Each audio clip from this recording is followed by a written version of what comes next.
Hello all, welcome to Zareen's Art.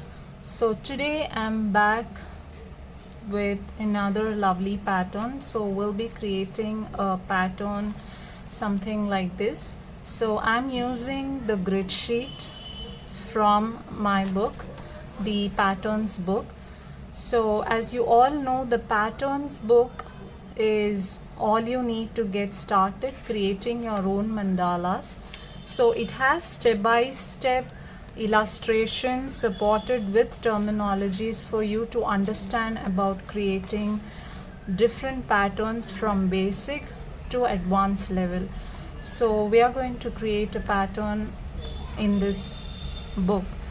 So there are other books in this series, which is the Mandala guidebook, the Mandala pattern book, and the Mandala Journal.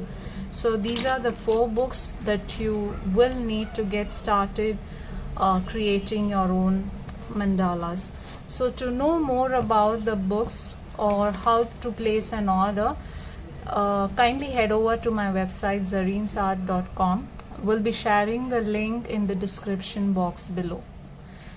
So coming to this pattern, to create this pattern you will need grid sheet and pencil, pigment fine liner pens, and a ruler. So this is all you need. So let's get started.